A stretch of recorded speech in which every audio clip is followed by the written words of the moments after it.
And now chapter 15 of the Antya-lila, the transcendental madness of Lord Sri Chaitanya Mahaprabhu.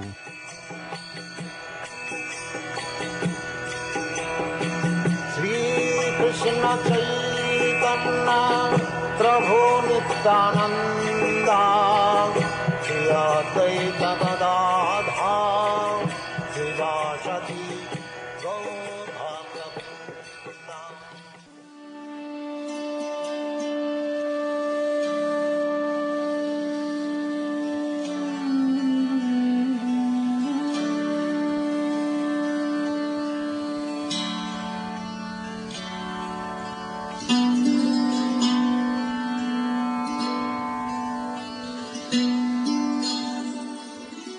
The ocean of ecstatic love for Krishna is very difficult to understand, even for such demigods as Lord Brahma. By enacting his pastimes, Sri Chaitanya Mahaprabhu submerged himself in that ocean, and his heart was absorbed in that love. Thus he exhibited in various ways the exalted position of transcendental love for Krishna. All glories to Sri Krishna Chaitanya, the Supreme Personality of Godhead. All glories to Lord Nityananda, whose body is always filled with transcendental bliss. All glories to Sri Advaita Acharya, who is very dear to Lord Chaitanya. And all glories to the devotees of the Lord, headed by Srivas Thakur. Thus Sri Chaitanya Mahaprabhu forgot himself throughout the entire day and night, being merged in an ocean of ecstatic love for Krishna. The Lord would maintain himself in three kinds of consciousness. Sometimes he merged totally in ecstatic emotion. Sometimes he was in partial external consciousness. And sometimes in full external consciousness. Actually, Sri Chaitanya Mahaprabhu was always merged in ecstatic emotion. But just as a potter's wheel turns without the potter's touching it, the Lord's bodily activities, like bathing, going to the temple to see Lord Jagannath, and taking lunch, went on automatically.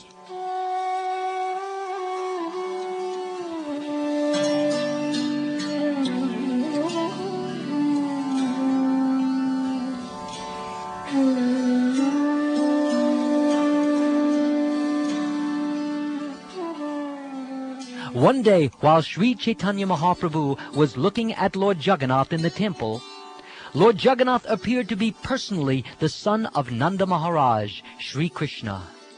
When he realized Lord Jagannath to be Krishna himself, Sri Chaitanya Mahaprabhu's five senses were immediately absorbed in attraction for the five attributes of Lord Krishna.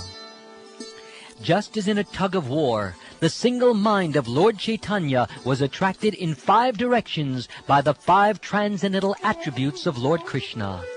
Thus the Lord became unconscious. Just then, the Upala Bhog ceremony of Lord Jagannath concluded, and the devotees who had accompanied Lord Chaitanya to the temple brought him back home. That night, Sri Chaitanya Mahaprabhu was attended by Swarup Damodar Goswami and Ramananda Rai. Keeping his hands around their necks, the Lord began to lament. When Srimati Radharani was very agitated due to feeling great separation from Krishna, she spoke a verse to Vishaka, explaining the cause of her great anxiety and restlessness. Reciting that verse, Sri Chaitanya Mahaprabhu expressed his burning emotions. Then, with great lamentation, he explained the verse to Swarup Damodar and Ramananda Rai. Sri Chaitanya Mahaprabhu said, "Though the hearts of the gopis are like high-standing hills, they are inundated by the waves of the nectarian ocean of Krishna's beauty. His sweet voice enters their ears and gives them transcendental bliss. The touch of his body is cooler than millions and millions of moons together, and the nectar of his bodily fragrance overfloods the entire world." Oh, my dear friend, that Krishna, who is the son of Nanda Maharaj and whose lips are exactly like nectar, is attracting my five senses by force. Lord Sri Krishna's beauty the sound of his words, and the vibration of his flute, his touch, his fragrance, and the taste of his lips are full of indescribable sweetness. When all these features attract my 5 senses at once, my senses all ride together on the single horse of my mind, but want to go in 5 different directions. Oh, my dear friend, please hear the cause of my misery. My 5 senses are actually extravagant rogues. They know very well that Krishna is the Supreme Personality of Godhead, but they still want to plunder Krishna's property.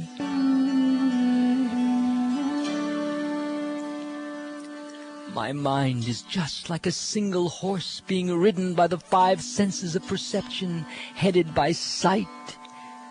Each sense wants to ride that horse, and thus they pull my mind in 5 directions simultaneously. In what direction will it go? If they pull all at one time, certainly the horse will lose its life. Oh, how can I tolerate this atrocity? My dear friend, if you say, just try to control your senses, what shall I say? I cannot become angry at my senses. Is it their fault?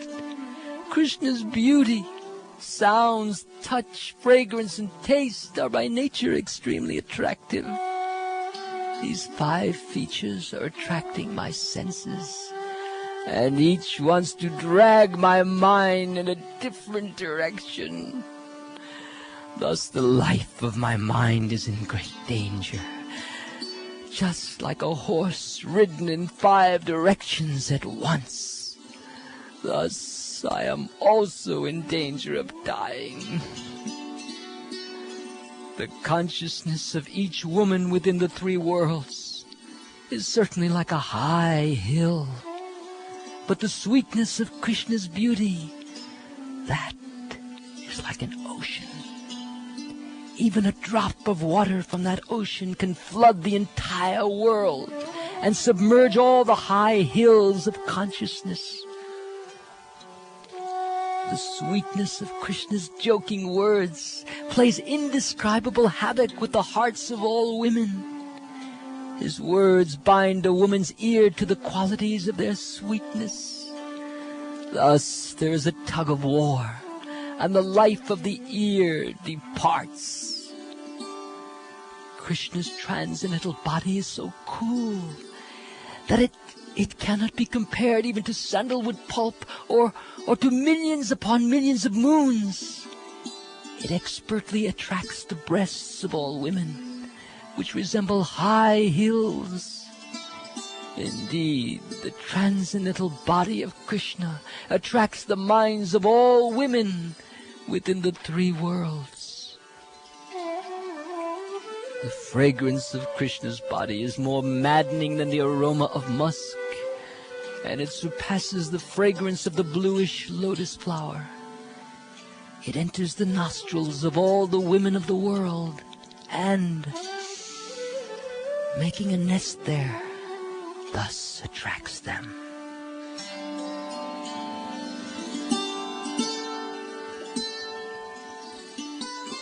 Krishna's lips are so sweet when combined with the camphor of his gentle smile, that they attract the minds of all women, forcing them to give up all other attractions. If the sweetness of Krishna's smile is unobtainable, great mental difficulties and lamentation result. That sweetness is the only wealth of the gopis of Vrindavan. After speaking in this way, Sri Chaitanya Mahaprabhu caught hold of the necks of Ramananda Roy and Swarup Damodar. Then the Lord said, "Oh, my dear friends, please listen to me. What shall I do? Where shall I go? Where can I go to get Krishna? Please, both of you, tell me how I can find him."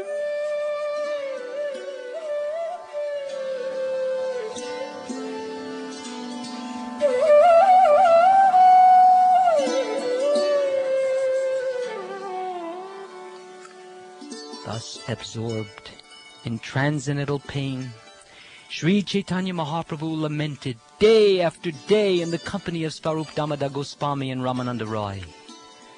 Svarup Damodar Goswami would sing appropriate songs, and Ramananda Roy would recite suitable verses to enhance the ecstatic mood of the Lord.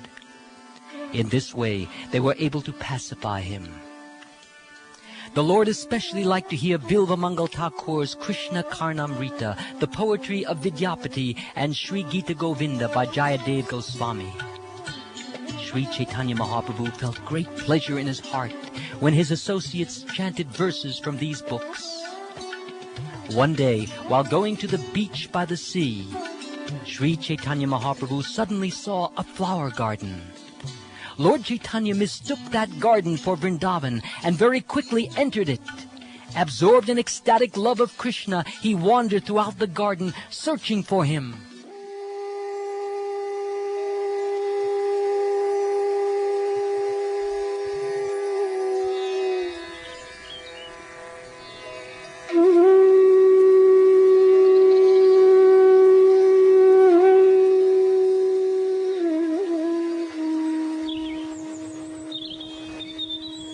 After Krishna disappeared with Radharani during the Ras dance, the gopis wandered in that forest looking for him. In the same way, Sri Chaitanya Mahaprabhu wandered in that garden by the sea. Absorbed in the ecstatic mood of the gopis, Sri Chaitanya Mahaprabhu wandered here and there. He began to inquire after Krishna by quoting verses to all the trees and creepers. Sri Chaitanya Mahaprabhu then quoted the following 3 verses from Srimad Bhagavatam.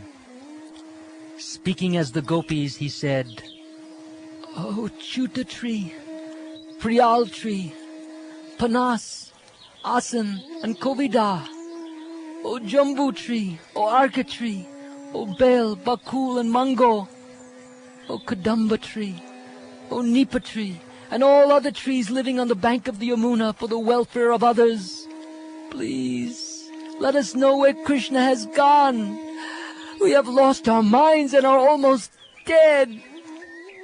Oh, all auspicious Tulsi plant, you are very dear to Govinda's lotus feet, and he is very dear to you.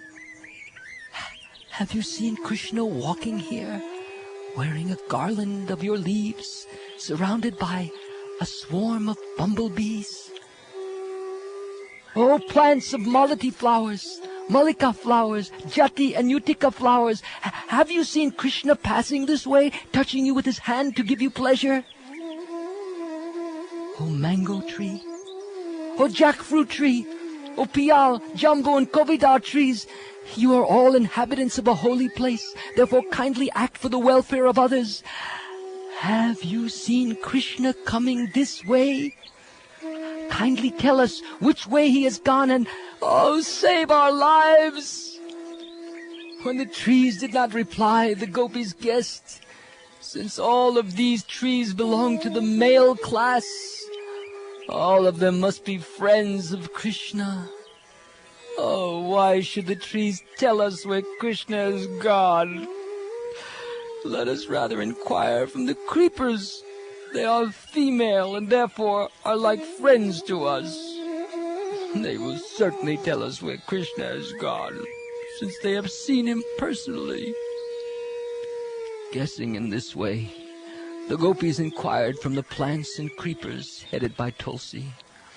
"Oh, Tulsi, oh, Malati, oh, Yuti, Madhavi, Malika, Krishna is very dear to you, therefore he must have come near you. You are all just like dear friends to us, so kindly tell us which way Krishna has gone and save our lives." When they still received no reply, the gopis thought, "Oh, these plants are all Krishna's maidservants, and out of fear they will not speak to us." The gopis then came upon a group of she-deer. Smelling the aroma of Krishna's body and seeing the faces of the deer, the gopis inquired from them to ascertain if Krishna was nearby. One of them said, "Oh, wife of the deer, Lord Krishna has been embracing his beloved, and thus the kumkum powder on her raised breasts has covered his garland of kunda flowers. The fragrance of this garland is flowing here.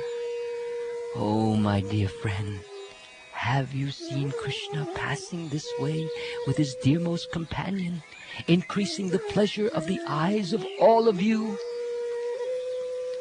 Oh, dear doe, Sri Krishna is always very pleased to give you pleasure. Kindly inform us whether he passed this way in the company of Srimati Radharani. We think they must certainly have come this way. We are not outsiders. Being very dear friends of Srimati Radharani, we can perceive the bodily fragrance of Krishna from a distance. Krishna has been embracing Srimati Radharani, and the kumkum powder on her breasts is mixed with the garland of kunda flowers decorating his body.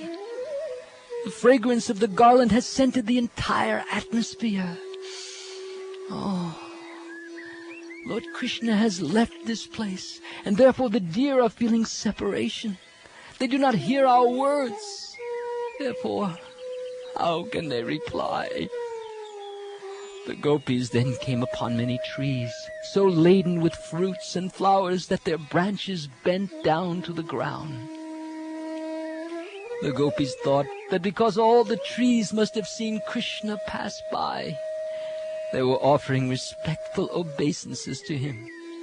To be certain, the gopis inquired from the trees, "O trees, kindly tell us whether Balaram's younger brother Krishna welcomed your obeisances with loving glances as he passed this way, resting one hand on the shoulder of Srimati Radharani, holding a lotus flower in the other, and being followed by a swarm of bumblebees maddened by the fragrance of tulsi leaves. To stop the bumblebees from landing on the face of his beloved, he whisked them away with the lotus flower in his hand, and thus his mind was slightly diverted. Did he or did he not pay attention while you offered him obeisances? Kindly give evidence supporting your words." Separation from Krishna has made these servants very unhappy. Having lost consciousness, how can they answer us? Saying this, the gopis stepped onto the beach by the Yamuna river. There, they saw Lord Krishna beneath the Kadamba tree. Standing there with his flute to his lips, Krishna, who enchants millions upon millions of cupids, attracted the eyes and minds of all the world with his unlimited beauty.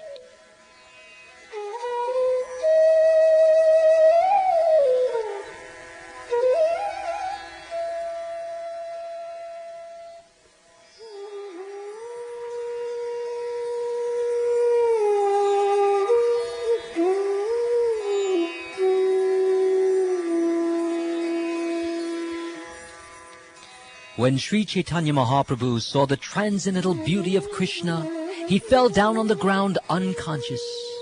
At that time, all the devotees, headed by Svarup Damodar Goswami, joined him in the garden. Just as before, they saw all the symptoms of transcendental ecstatic love manifested in the body of Sri Chaitanya Mahaprabhu. Although externally he appeared bewildered, he was tasting transcendental bliss within. Once again, all the devotees brought Sri Chaitanya Mahaprabhu back to consciousness by a concerted effort. Then the Lord got up and began wandering here and there, looking all around. Chaitanya Mahaprabhu said, Where is my Krishna gone? I saw him just now, and his beauty has captured my eyes and mind. Oh, why can't I see Krishna holding his flute to his lips? My eyes are wandering in hopes of seeing him once more. Sri Chaitanya Mahaprabhu then recited the following verse, which was spoken by Srimati Radharani to her dear friend Vishaka. My dear friend, the luster of Krishna's body is more brilliant than a newly formed cloud, and his yellow dress is more attractive than newly arrived lightning. A peacock feather decorates his head, and on his neck hangs a lovely necklace of brilliant pearls. As he holds his charming flute to his lips, his face, it looks as beautiful as the full autumn moon. By such beauty, Madan Mohan, the enchanter of Cupid, is increasing the desire of my eyes to see him. Sri Krishna's complexion is as polished as powdered eye ointment. It surpasses the beauty of a newly formed cloud and is softer than a blue lotus flower. Indeed, his complexion is so pleasing that it attracts the eyes and mind of everyone, and it is so powerful that it defies all comparison. My dear friend, please tell me what I should do.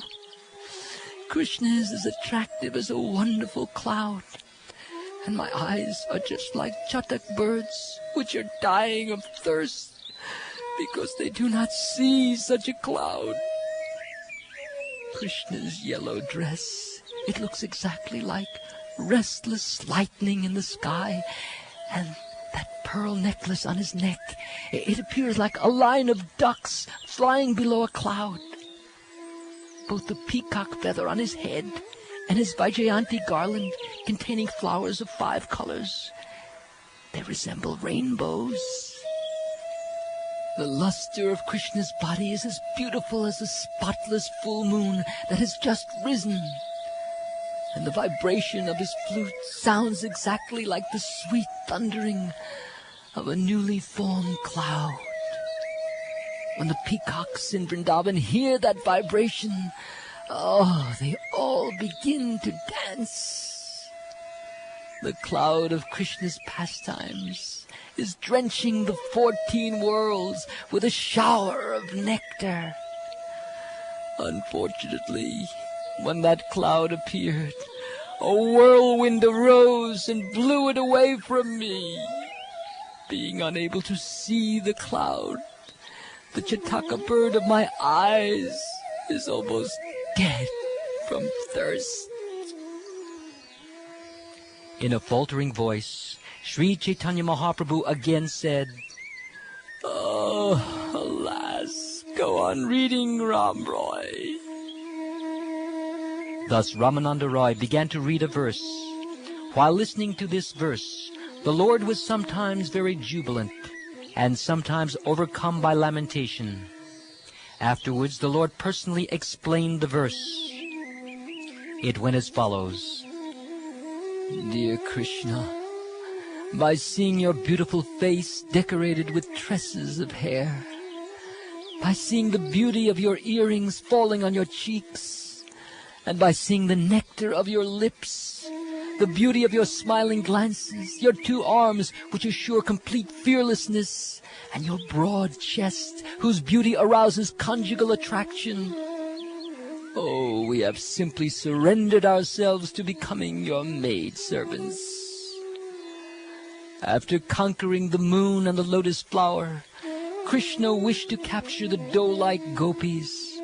Thus he spread the noose of his beautiful face, and within that noose he placed the bait of his sweet smile to misguide the gopis. The gopis fell prey to that trap and became Krishna's maidservants, giving up their homes, families, husbands, and prestige. My dear friend, Krishna, he acts just like a hunter. This hunter does not care for piety or impiety. He simply creates many devices to conquer the cores of the hearts of the doe-like gopis. The earrings dancing on Krishna's cheeks, they are shaped like sharks, and they shine very brightly. These dancing earrings attract the minds of all women. Over and above this, Krishna pierces the hearts of women with the arrows of his sweetly smiling glances. He is not at all afraid to kill women in this way. On Krishna's chest are the ornaments of Srivatsa and the mark indicating the residence of the goddess of fortune. His chest, which is as broad as a plunderer's, attracts thousands upon thousands of damsels of Braj, conquering their minds and breasts by force. Thus they all become maidservants of the Supreme Personality of Godhead. The two very beautiful arms of Krishna are just like long bolts. They also resemble the bodies of black snakes that enter the space between the two hill-like breasts of women and bite their hearts. The women then die from the burning poison. The combined cooling effect of camphor, roots of kasakasa, and sandalwood is surpassed by the coolness of Krishna's palms and the soles of his feet, which are cooler and more pleasing than millions upon millions of moons. If women are touched by them even once, their minds are enticed, and the burning poison of lusty desire for Krishna is immediately vanquished. Lamenting in ecstatic love, Sri Chaitanya Mahaprabhu then recited the following verse, which was spoken by Srimati Radharani while exposing the lamentation of her heart to her friend Srimati Vishaka. My dear friend, Krishna's chest is as broad and attractive as a door made of Antya-lila gems. And his two arms, like strong bolts, can relieve the mental anguish of young girls distressed by lusty desires for him. His body is cooler than the moon, sandalwood, the lotus flower, and camphor. In this way, Madan Mohan, the attractor of Cupid, is increasing the desire of my breasts.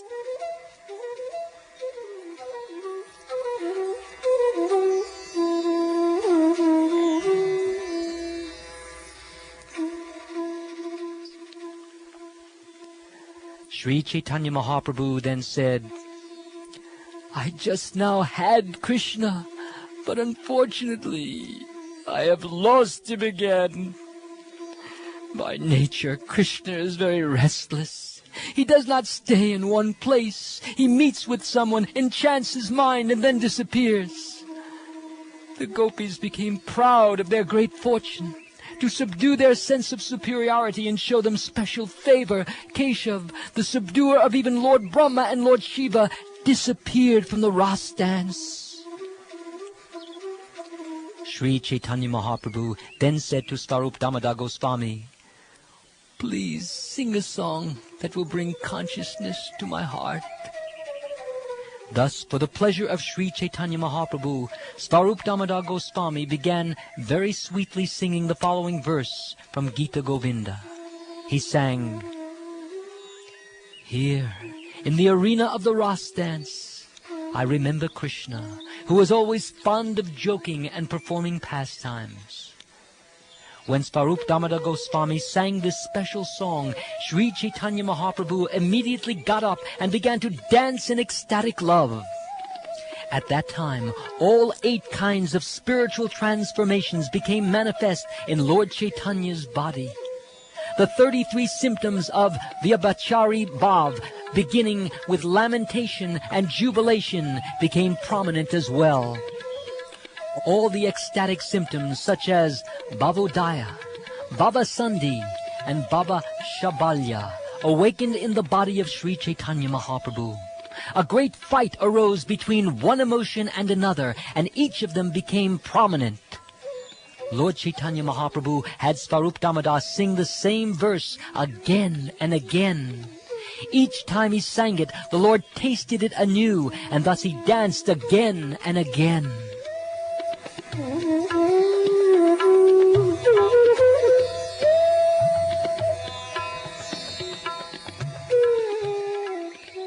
After the Lord had been dancing for a long time, Swarup Damodar Goswami stopped singing the verse. Over and over again, Sri Chaitanya Mahaprabhu said, "Go on! Sing! Sing! Sing!" But Swarup Damodar, seeing the Lord's fatigue, did not resume singing. When the devotees heard Sri Chaitanya Mahaprabhu say, "Go on singing," they all gathered around him and began to chant the holy name of Hari in unison. At that time, Ramananda Rai made the Lord sit down and dissipated his fatigue by fanning him. Then all the devotees took Sri Chaitanya Mahaprabhu to the beach and bathed him. Finally, they brought him back home. After they fed him lunch, they made him lie down. Then all the devotees, headed by Ramananda Rai, returned to their respective homes.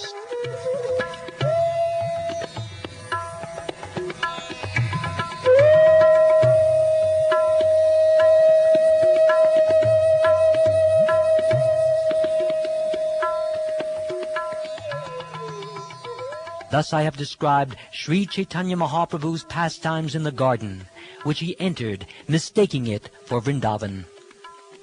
There he exhibited transcendental madness and ecstatic ravings, which Sri Rupa Goswami has described very nicely in his Amala as follows.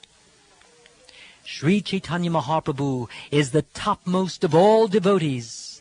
Sometimes, while walking on the beach, he would see a beautiful garden nearby and mistake it for the forest of Vrindavan. Thus he would be completely overwhelmed by ecstatic love of Krishna and begin to dance and chant the holy name. His tongue worked incessantly as he chanted, "Krishna, Krishna.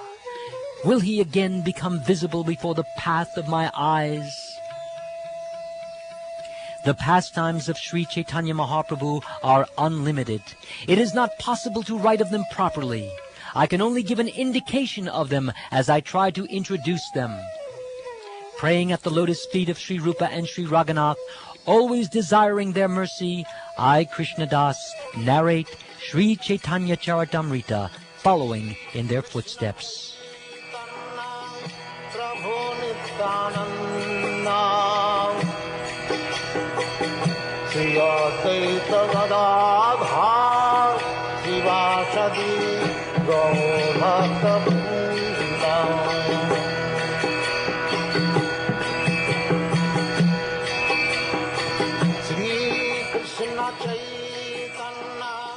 This ends chapter 15 of the Antya-lila, the transcendental madness of Lord Chaitanya. And now chapter 16 of the Antya-lila, Lord Sri Chaitanya Mahaprabhu tastes nectar from the lips of Lord Sri Krishna. Sri Krishna Chaitanya Prabhu Nityananda Shri Advaita Gadadhar Srivasati Gaur Bhakta.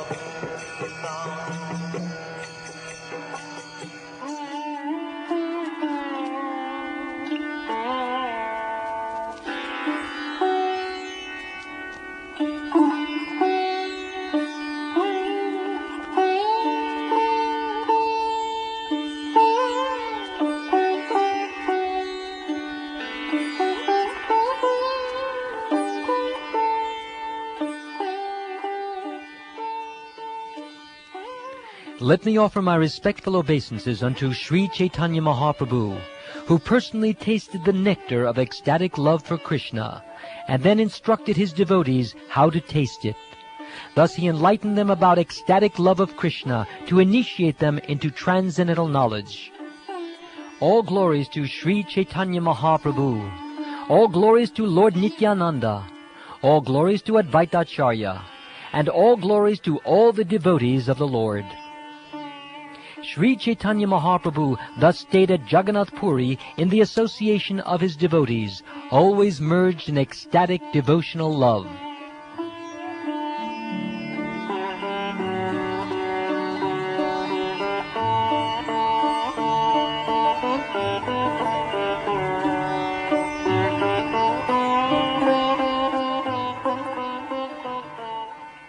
The next year, as usual, the devotees from Bengal went to Jagannath Puri, and, as in previous years, there was a meeting between Sri Chaitanya Mahaprabhu and the devotees. Along with the devotees from Bengal came a gentleman named Kalidas. He never uttered anything but the holy name of Krishna. Kalidas was a very advanced devotee, yet he was simple and liberal. He would chant the holy name of Krishna while performing all his ordinary dealings. When he used to throw dice in jest, he would throw the dice while chanting Hare Krishna. Kalidas was an uncle of Raghunath Das Goswami. Throughout his entire life, even in old age, he tried to eat the remnants of food left by Vaishnavas. Kalidas ate the remnants of food of as many Vaishnavas as there were in Bengal. He would go to all the Vaishnavas born in Brahmin families, be they neophyte or advanced devotees, and present them gifts of first-class edibles. He would beg remnants of food from such Vaishnavas, and if he did not receive any, he would hide. After the Vaishnavas finished eating, they would throw away their dishes or leaves, and Kalidas would come out of hiding, take the leaves, and lick up the remnants. He would also take gifts to the homes of Vaishnavas born in Shudra families. Then he would hide and eat the remnants of food they threw away in this manner. There was a great Vaishnav named Jadu Thakur, who belonged to the Bunimali caste. Kalidas went to his home, taking mangoes with him. Kalidas presented the mangoes to Jadu Thakur and offered him respectful obeisances. Then he also offered respectful obeisances to the Thakur's wife. When Kalidas went to Jadu Thakur, he saw that saintly person sitting with his wife. As soon as Jadu Thakur saw Kalidas, he likewise offered his respectful obeisances unto him. After a discussion for some time with Kalidas, Jadu Thakur said something to him in sweet words. "I belong to a low caste, and you are a very respectable guest. How shall I serve you? If you will permit me, I shall send some food to a Brahmin's house, and there you may take prasad. If you do so, I shall then live very comfortably." Kalidas replied, "My dear sir, please bestow your mercy upon me. I have come to see you, although I am very fallen and sinful. Simply by seeing you, I have become purified. I am very obligated to you, for my life is now successful. My dear sir, I have one desire. Please be merciful to me by kindly placing your feet upon my head, so that the dust on your feet may touch it." Jadu Thakur replied, "It does not befit you to ask this of me. I belong to a very low caste family, whereas you are a respectable rich gentleman." Kalidas then recited some verses which Jadu Thakur was very happy to hear. From the Hari Bhakti Vilas he quoted, "Even though one is a very learned scholar in Sanskrit literature, if he is not engaged in pure devotional service, he is not accepted as my devotee. But if someone born in a family of dog-eaters is a pure devotee with no motives for enjoyment through fruitive activity or mental speculation, he is very dear to me. All respect should be given to him, and whatever he offers should be accepted, for such devotees are indeed as worshipable as I am." Then from the Srimad Bhagavatam he quoted, "A person may be born in a Brahmin family and have all 12 Brahminical qualities. But if in spite of being qualified he is not devoted to the lotus feet of Lord Krishna, who has a navel shaped like a lotus, he is not as good as a Chandal who has dedicated his mind, words, activities, wealth, and life to the service of the Lord." Simply to take birth in a Brahmin family or to have Brahminical qualities is not sufficient. One must become a pure devotee of the Lord. If a Shvapacha or Chandala is a devotee, he delivers not only himself, but his whole family. Whereas a Brahmin who is not a devotee, but simply has Brahminical qualifications, he cannot even purify himself, not to speak of his family. My dear Lord, Anyone who always keeps your holy name on his tongue is greater than an initiated Brahmin. Although he may be born in a family of dog-eaters, and therefore, by material calculations, be the lowest of men, he is glorious nevertheless. That is the wonderful power of chanting the holy name of the Lord. One who chants the holy name is understood to have performed all kinds of austerities. He has studied all the Vedas. He has performed all the great sacrifices mentioned in the Vedas. He has already taken his bath in all the holy places of pilgrimage, and it is he who is factually the Aryan. Hearing these quotations from the revealed scripture, Srimad Bhagavatam, Jadu Thakur replied, "Yes, this is true, for it is the version of Shastra. It is true, however, for one who is genuinely advanced in devotion to Krishna. Such a position may befit others, but I do not possess such spiritual power. I belong to a lower class and have not even a pinch of devotion to Krishna." Kalidas again offered his obeisances to Jadu Thakur and asked his permission to go. The saint Jadu Thakur followed him as he left. After bidding farewell to Kalidas, Jadu Thakur returned to his home, leaving the marks of his feet plainly visible in many places. Kalidas smeared the dust from those footprints all over his body. Then he hid in a place near Jadu Thakur's home. Upon returning home, Jadu Thakur saw the mangoes Kalidas had presented. Within his mind, he offered them to Krishna Chandra. Jadu Thakur's wife then took the mangoes from their coverings of banana tree leaves and bark and offered them to Jadu Thakur, who began to suck and eat them. When he finished eating, he left the seeds on the banana leaf, and his wife, after feeding her husband, later began to eat. After she finished eating, she filled the banana leaves and bark with the seeds, picked them up, and threw them into a ditch where all the refuse was thrown. Kalidas licked the banana bark and the mango seeds and skins, and while licking them, he was overwhelmed in jubilation by ecstatic love. In this way, Kalidas ate the remnants of food left by all the Vaishnavas residing in Bengal.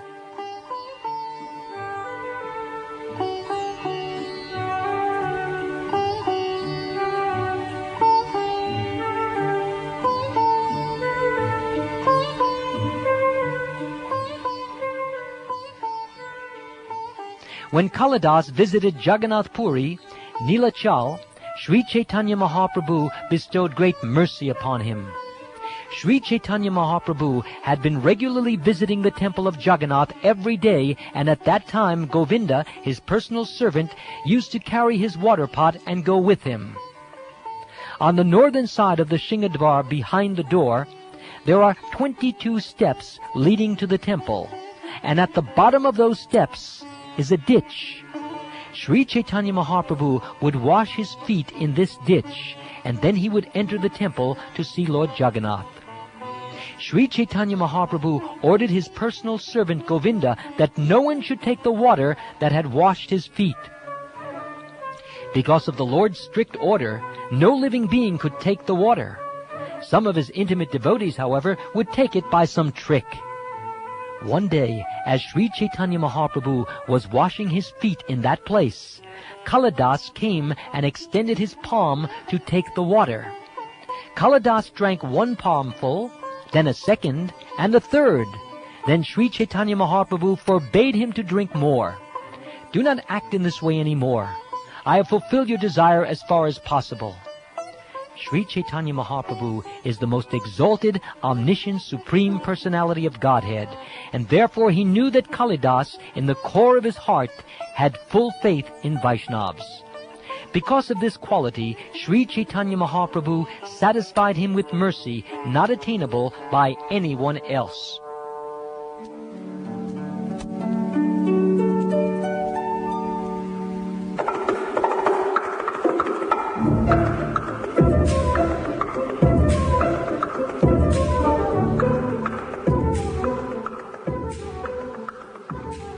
On the southern side, behind and above the 22 steps, is a deity of Lord Nrsingadev.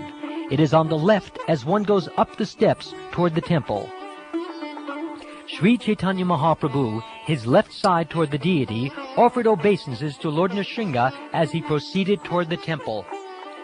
He recited the following verses again and again while offering obeisances.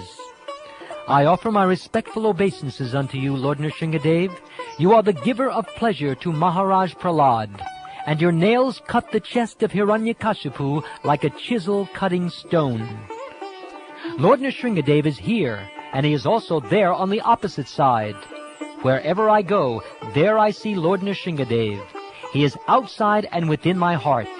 Therefore I take shelter of Lord Nrsimhadev, the original Supreme Personality of Godhead. Having offered obeisances to Lord Nrsimhadev, Sri Chaitanya Mahaprabhu visited the temple of Lord Jagannath. Then he returned to his residence, finished his noon duties, and took his lunch. Kalidas was standing outside the door, expecting the remnants of food from Sri Chaitanya Mahaprabhu. Knowing this, Mahaprabhu gave an indication to Govinda. Govinda understood all the indications of Sri Chaitanya Mahaprabhu. Therefore, he immediately delivered the remnants of Sri Chaitanya Mahaprabhu's food to Kalidas. Taking the remnants of the food of Vaishnavas is so valuable that it induced Sri Chaitanya Mahaprabhu to offer Kalidas his supreme mercy.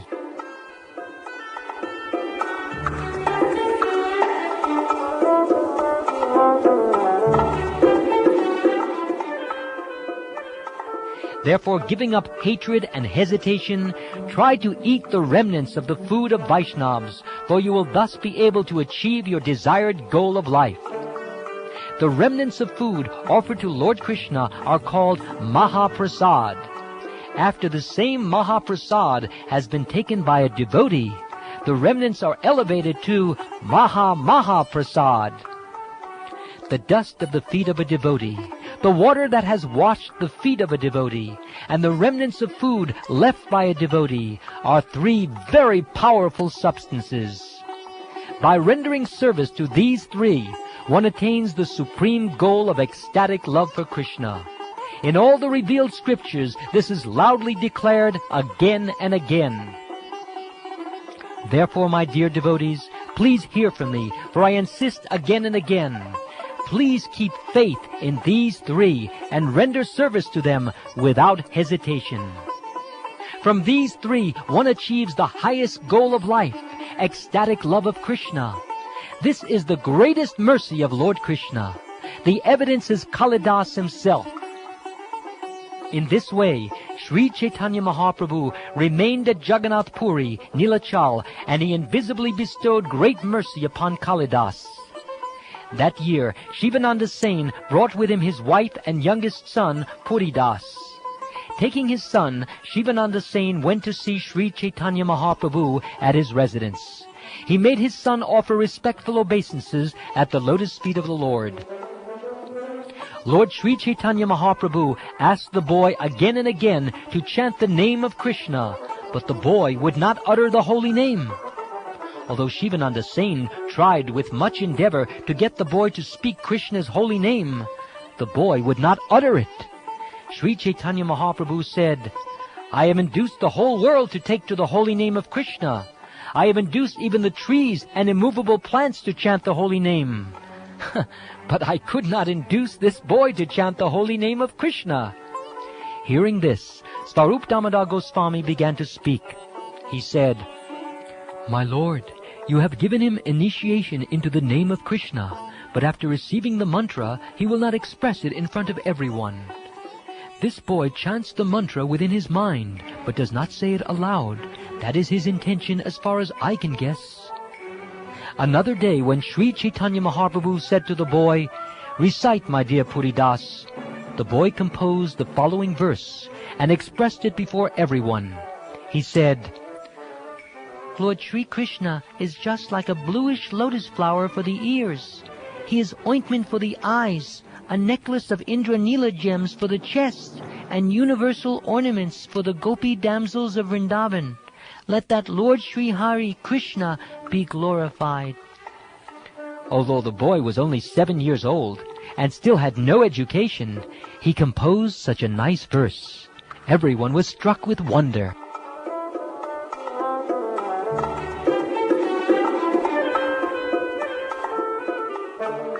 This is the glory of Sri Chaitanya Mahaprabhu's causeless mercy, which even the demigods, headed by Lord Brahma, cannot estimate. All the devotees remained with Sri Chaitanya Mahaprabhu continuously for 4 months. Then the Lord ordered them back to Bengal, and therefore they returned. As long as the devotees were in Nilachal, Jagannath Puri, Sri Chaitanya Mahaprabhu maintained his external consciousness. But after their departure, his chief engagement was again the madness of ecstatic love for Krishna. Throughout the entire day and night, Sri Chaitanya Mahaprabhu directly relished Krishna's beauty, fragrance, and mellow, as if he were touching Krishna hand to hand. One day, when Sri Chaitanya Mahaprabhu went to visit the temple of Lord Jagannath, the gatekeeper at Shingadvar approached him and offered respectful obeisances. The Lord asked him, "Where is Krishna, my life and soul? Please show me Krishna." Saying this, he caught the doorkeeper's hand. The doorkeeper replied, "The son of Maharaj Nanda is here. Please come along with me and I shall show you." Lord Chaitanya said to the doorman, "You are my friend. Please show me where the Lord of my heart is." After the Lord said this, they both went to the place known as Jagamohan, where everyone views Lord Jagannath. The doorkeeper said, "Just see, here is the best of the personalities of Godhead. From here you may see the Lord to the full satisfaction of your eyes." Sri Chaitanya Mahaprabhu stayed behind the huge column called the Garuda Stamba and looked upon Lord Jagannath. But as he looked, he saw that Lord Jagannath had become Lord Krishna with his flute to his mouth. In his book known as Gauranga Stava Kalparviksha, Raghunath Das Goswami has described this incident very nicely.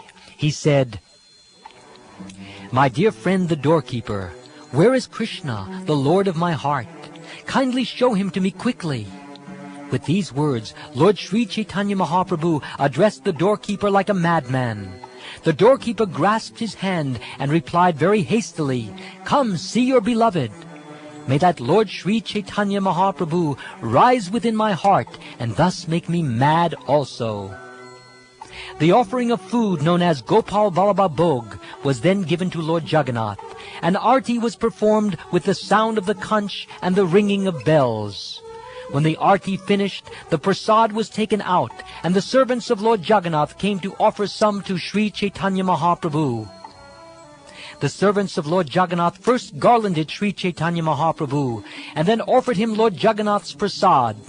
The prasad was so nice that its aroma alone, to say nothing of its taste, would drive the mind mad. The prasad was made of very valuable ingredients. Therefore the servant wanted to feed Sri Chaitanya Mahaprabhu a portion of it. Sri Chaitanya Mahaprabhu tasted a portion of the prasad. Govinda took the rest and bound it in the end of his wrapper. To Sri Chaitanya Mahaprabhu, the prasad tasted millions upon millions of times better than nectar, and thus he was fully satisfied. The hair all over his body stood on end, and incessant tears flowed from his eyes. Sri Chaitanya Mahaprabhu considered, "Where has such a taste in this prasad come from? Certainly it is due to its having been touched by the nectar of Krishna's lips." Understanding this, Sri Chaitanya Mahaprabhu felt an emotion of ecstatic love for Krishna, but upon seeing the servants of Lord Jagannath, he restrained himself. The Lord said again and again, "Only by great fortune may one come by a particle of the remnants of food offered to the Lord." The servants of the Jagannath temple inquired, "What is the meaning of this?" Sri Chaitanya Mahaprabhu replied, "These are the remnants of food that Krishna has eaten and thus turned to nectar with his lips. It surpasses heavenly nectar, and even such demigods as Lord Brahma find it difficult to obtain. Remnants left by Krishna are called pela. Anyone who obtains even a small portion must be considered very fortunate. One who is only ordinarily fortunate cannot obtain such mercy. Only persons who have the full mercy of Krishna can receive such remnants. The word Sukriti refers to pious activities performed by the mercy of Krishna. One who is fortunate enough to obtain such mercy receives the remnants of the Lord's food and thus becomes glorious.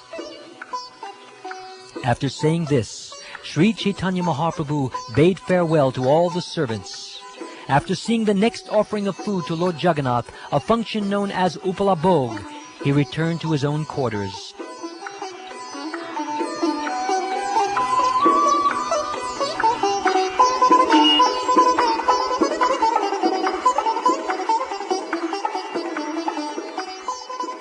After finishing his noon duties, Sri Chaitanya Mahaprabhu ate his lunch, but he constantly remembered the remnants of Krishna's food. Sri Chaitanya Mahaprabhu performed his external activities, but his mind was filled with ecstatic love. With great difficulty, he tried to restrain his mind, but it would always be overwhelmed by deep ecstasy. After finishing his evening duties, Sri Chaitanya Mahaprabhu sat down with his personal associates in a secluded place and discussed the pastimes of Krishna in great jubilation.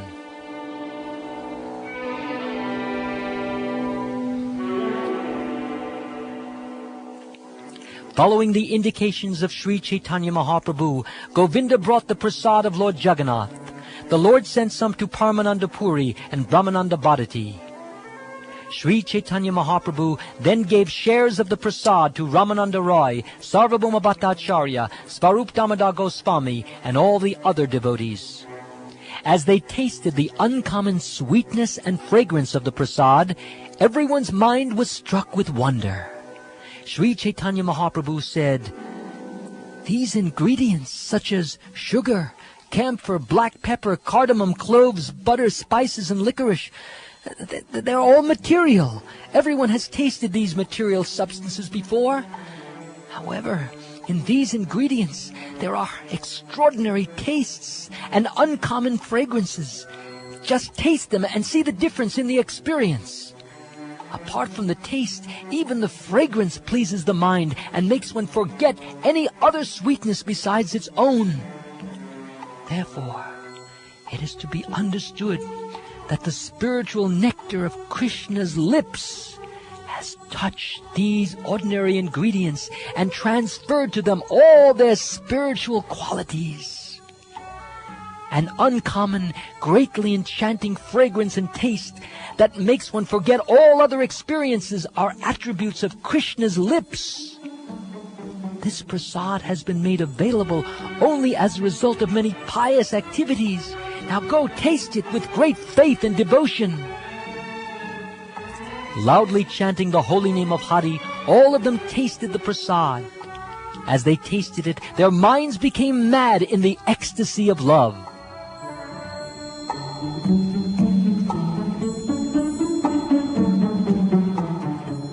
In ecstatic love, Sri Chaitanya Mahaprabhu ordered Ramananda Rai to recite some verses. Thus Ramananda Rai spoke as follows: "O hero of charity, please deliver unto us the nectar of your lips.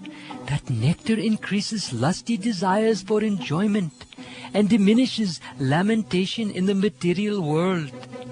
Kindly give us the nectar of your lips, which are touched by your transcendentally vibrating flute, for that nectar makes all human beings forget all other attachments." Upon hearing Ramananda Rai quote this verse, Sri Chaitanya Mahaprabhu was very satisfied. Then he recited the following verse, which had been spoken by Srimati Radharani in great anxiety. "My dear friend, the all-surpassing nectar from the lips of the Supreme Personality of Godhead, Krishna, can be obtained only after many, many pious activities.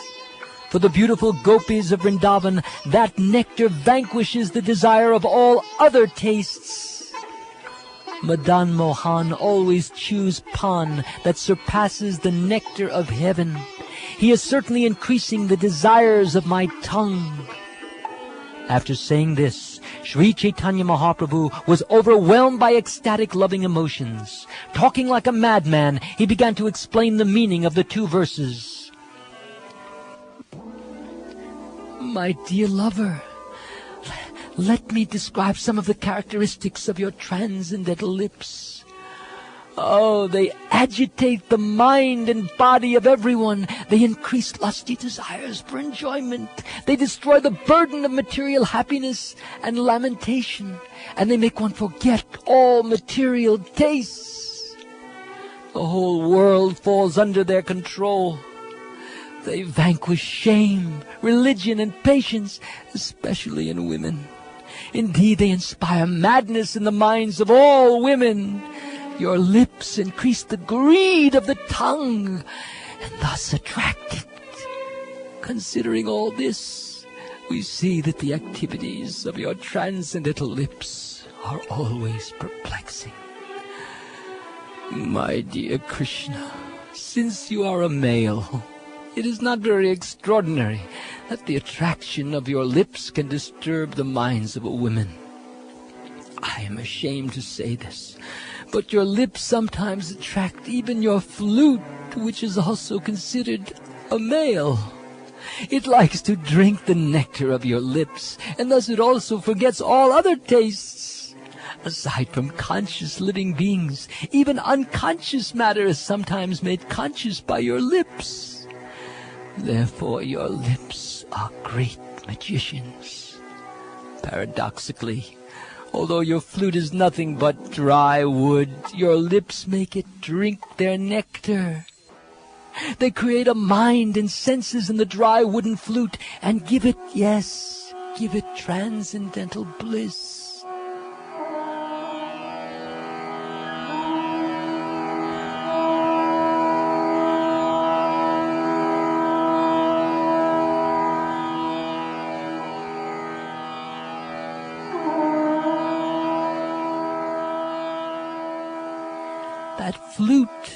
That flute is a very cunning male who drinks again and again the taste of another male's lips.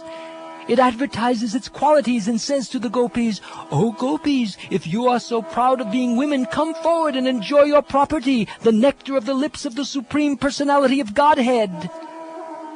Thereupon the flute said angrily to me, "Give up your shame, fear, and religion, and come drink the lips of Krishna. On that condition I shall give up my attachment for them. If you do not give up your shame and fear, however, I shall continuously drink the nectar of Krishna's lips. I am slightly fearful, because you also have the right to drink that nectar, but as for the others, I consider them like straw."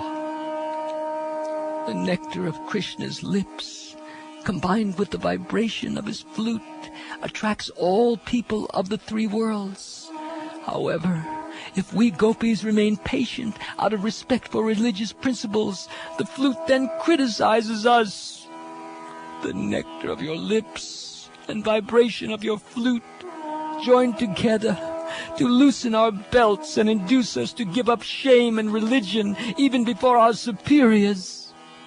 As if catching us by our hair, they forcibly take us away and surrender us unto you to become your maidservants. Hearing of these incidents, people laugh at us. We have become completely subordinate to the flute.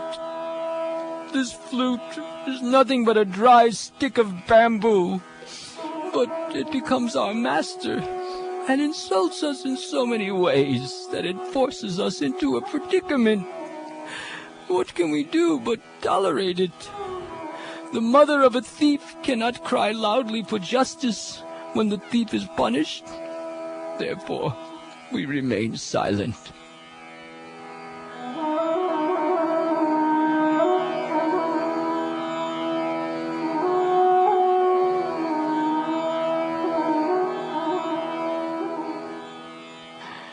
That is the policy of these lips.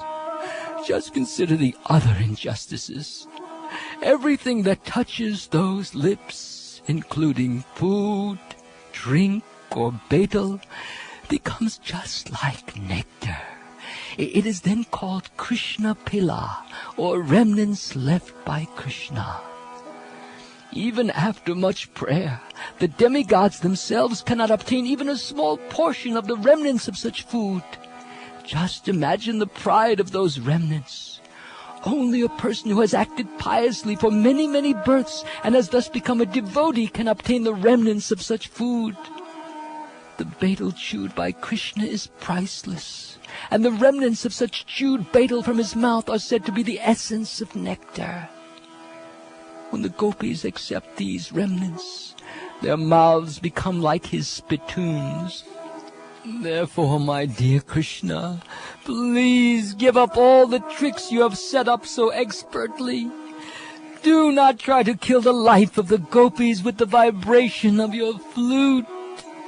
Because of your joking and laughing, you are becoming responsible for the killing of women. It would be better for you to satisfy us by giving us the charity of the nectar of your lips.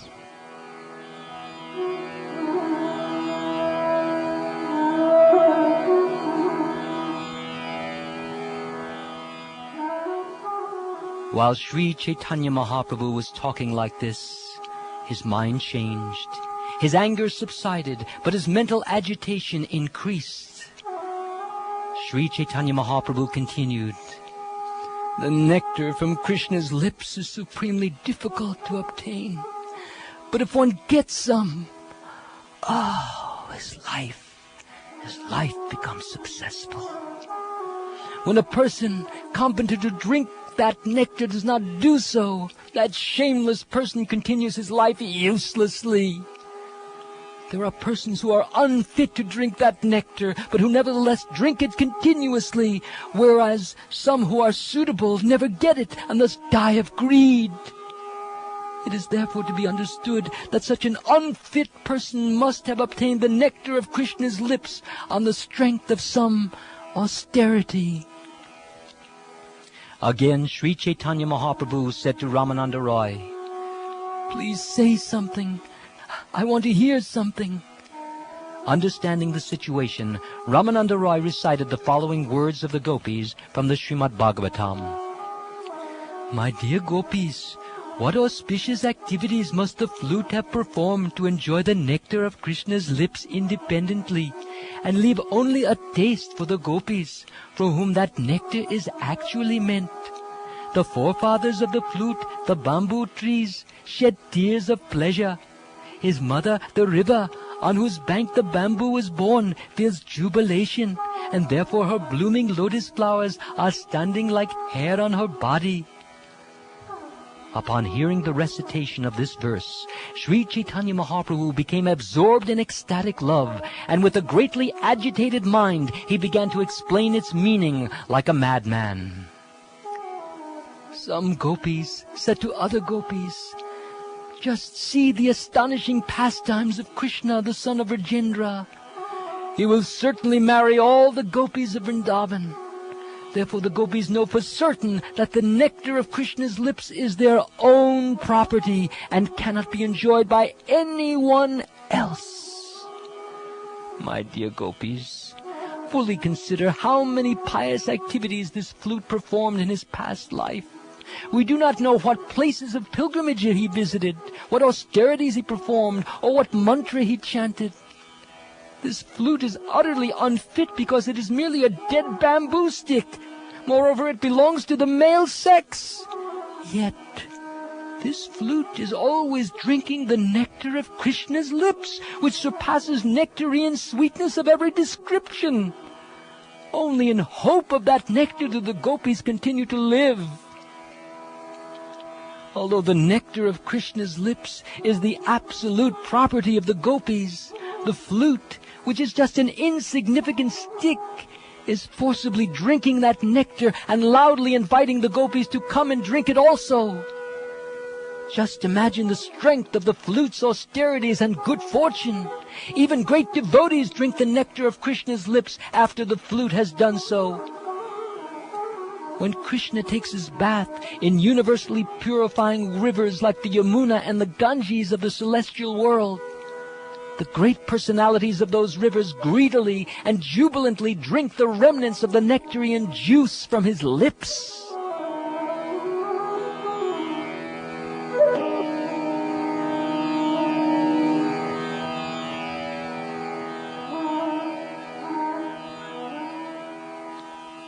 Aside from the rivers, the trees standing on the banks like great ascetics and engaging in welfare activities for all living entities, they drink the nectar of Krishna's lips by drawing water from the river with their roots. We cannot understand why they drink like that. The trees on the bank of the Yamuna and Ganges are always jubilant. They appear to be smiling with their flowers and shedding tears in the form of flowing honey. Just as the forefathers of a Vaishnav's son or grandson feel transcendental bliss, the trees feel blissful because the flute is a member of their family. The gopis considered, the flute is completely unfit for his position. We want to know what kind of austerities the flute executed, so that we may also perform the same austerities. Although the flute is unfit, he is drinking the nectar of Krishna's lips. Seeing this, we qualified gopis are dying of unhappiness. Therefore, we must consider the austerities the flute underwent in his past life.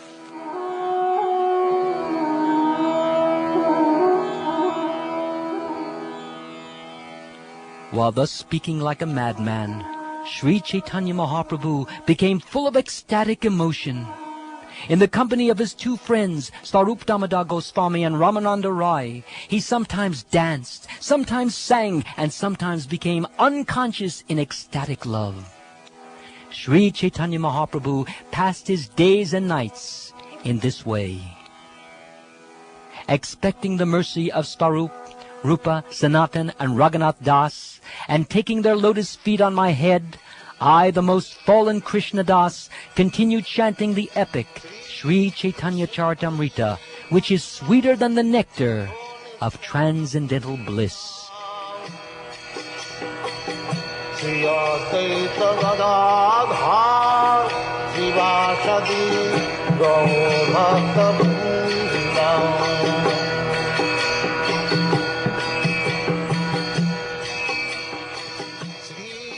This ends chapter 16 of the Antya-lila. Lord Sri Chaitanya Mahaprabhu tastes nectar from the lips of Lord Sri Krishna. And now chapter 17 of the Antya-lila, the bodily transformations of Lord Sri Chaitanya Mahaprabhu. Sri Krishna Chaitanya Prabhu Nityananda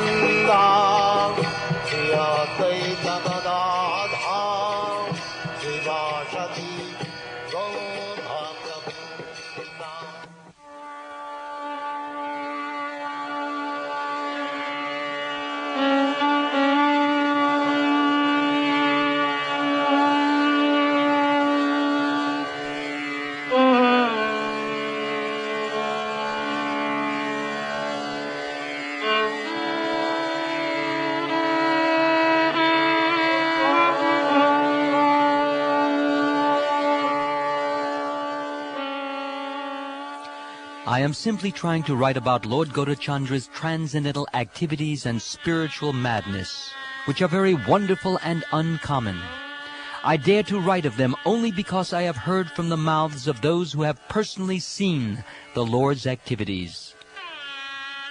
All glories to Sri Chaitanya Mahaprabhu.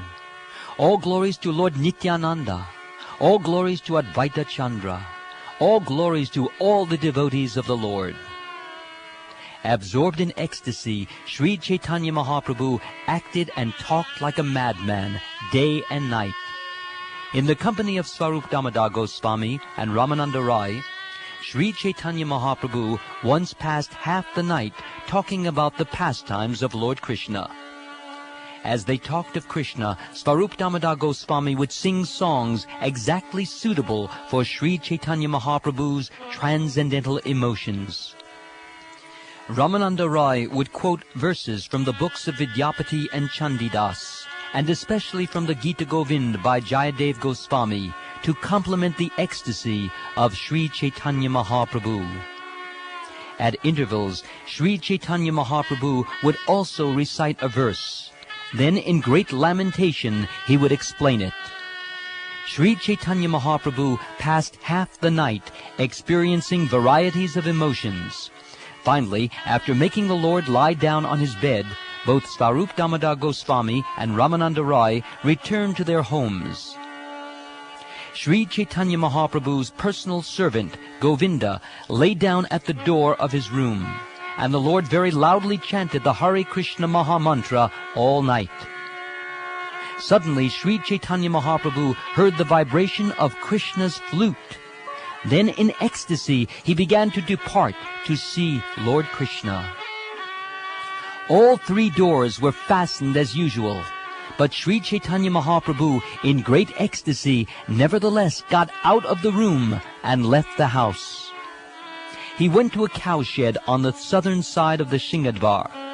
There the Lord fell down unconscious among the cows from the district of Tailanga.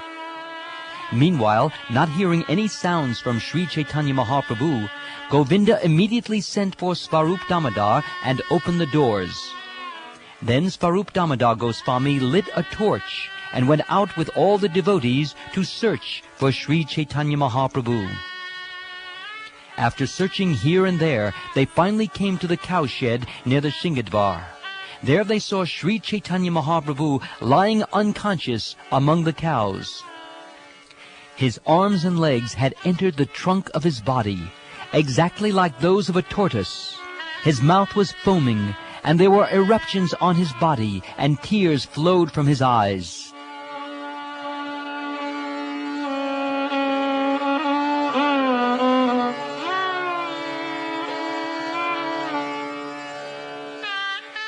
As the Lord lay there unconscious, his body resembled a large pumpkin.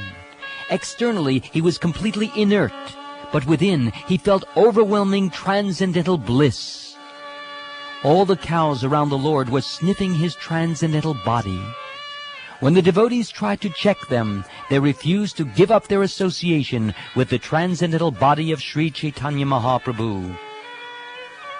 The devotees tried to rouse the Lord by various means, but his consciousness did not return. Therefore they all lifted him and brought him back home. All the devotees began to chant the Hare Krishna mantra very loudly, and after a considerable time, Sri Chaitanya Mahaprabhu regained consciousness. When he regained consciousness, his arms and legs came out of his body, and his whole body returned to normal. Sri Chaitanya Mahaprabhu stood up and then sat down again. Looking here and there, he inquired from Svarup Damodar, "Where have you brought me?" After hearing the vibration of a flute, I went to Vrindavan. There I saw that Krishna, the son of Maharaj Nanda, was playing on his flute in the pasturing grounds. He brought Srimati Radharani to a bower by signaling with his flute. Then he entered within that bower to perform pastimes with her. I entered the bower just behind Krishna, my ears captivated by the sound of his ornaments. I saw Krishna and the gopis enjoying all kinds of pastimes while laughing and joking together. Hearing their vocal expressions, it enhanced the joy of my ears. And then just then all of you made a tumultuous sound and brought me back here by force. Because you brought me back here, I could no longer hear the nectarian voices of Krishna and the gopis, nor could I hear the sounds of their ornaments or the flute.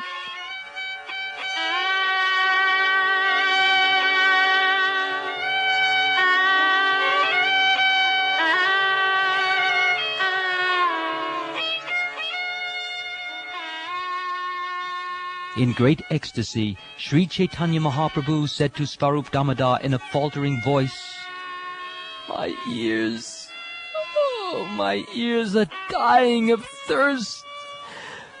Please recite something to quench this thirst. Let me hear it, let me hear it." Understanding the ecstatic emotions of Sri Chaitanya Mahaprabhu, Svarup Damodar in a sweet voice recited the following verse from Srimad Bhagavatam. "My dear Lord Krishna, where is that woman within the 3 worlds who cannot be captivated by the rhythms of the sweet songs coming from your wonderful flute? Who cannot fall down from the path of chastity in this way? Your beauty is most sublime within the three worlds.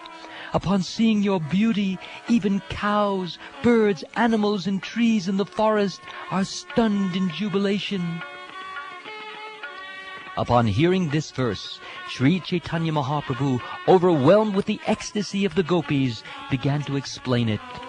He said, The gopis, they entered the arena of the Ras dance in ecstasy.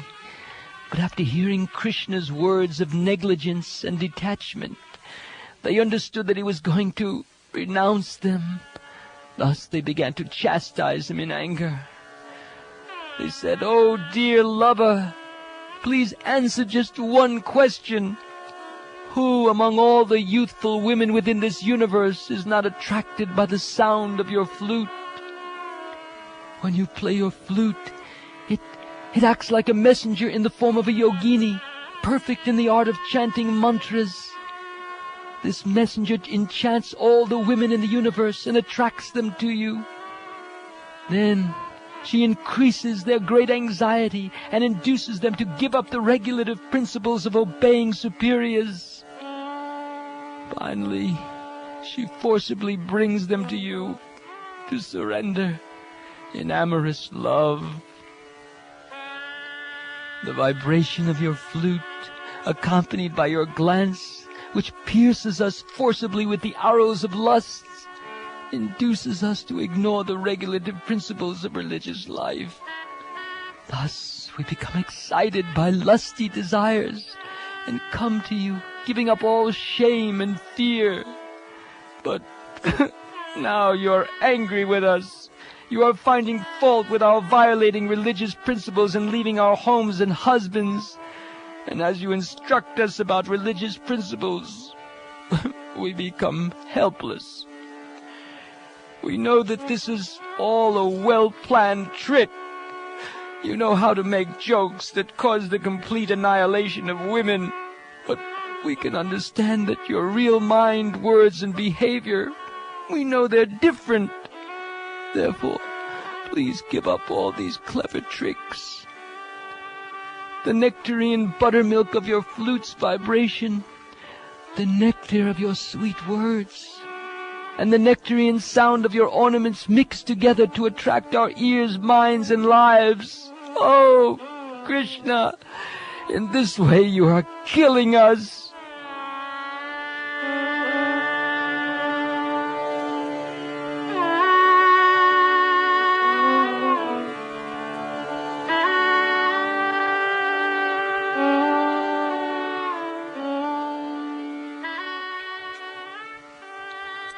Sri Chaitanya Mahaprabhu spoke these words in a mood of anger as he floated on waves of ecstatic love. Merged in an ocean of anxiety, he recited a verse spoken by Srimati Radharani expressing the same emotions. Then he personally explained the verse and thus tasted the sweetness of Krishna. He continued, "My dear friend, the Supreme Personality of Godhead, Krishna, has a voice as deep as a cloud resounding in the sky. With the tinkling of his ornaments, he attracts the ears of the gopis, and with the sound of his flute, he attracts even the goddess of fortune and other beautiful women. The personality of Godhead known as Madan Mohan, whose joking words carry many indications and deep meanings, is increasing the lusty desires of my ears. Krishna's deep voice is more resonant than newly arrived clouds, and his sweet song defeats even the sweet voice of the cuckoo. Indeed, his song, it is so sweet that even one particle of its sound can inundate the entire world.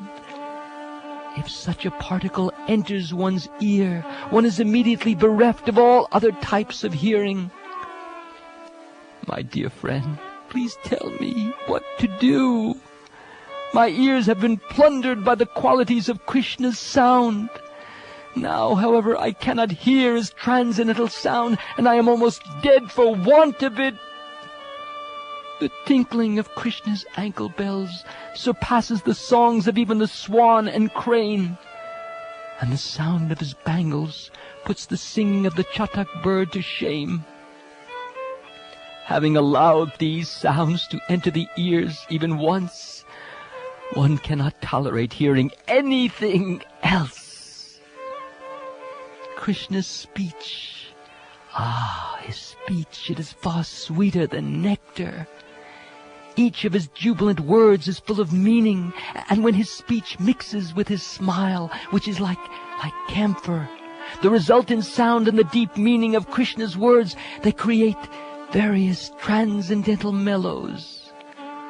One particle of that transcendental blissful nectar is the life and soul of the ear, which is like a chikora bird that lives in hope of tasting that nectar. Sometimes, by good fortune, the bird can taste it, but at other times he unfortunately cannot, and therefore almost dies of thirst. The transcendental vibration of Krishna's flute disturbs the hearts of women all over the world, even if they hear it only once. Thus their fastened belts become loose, and these women become the unpaid maidservants of Krishna. Indeed, they run toward Krishna exactly like madwomen. When she hears the vibration of Krishna's flute, even the goddess of fortune comes to him, greatly hoping for his association, but nevertheless, she does not get it. When the waves of thirst for his association increase, she performs austerities, but still she cannot meet him. Only the most fortunate can hear these four nectarian sounds: Krishna's words, the tinkling of his ankle bells and bangles, his voice, and the vibration of his flute. If one does not hear these sounds, his ears are as useless as small conch shells with holes.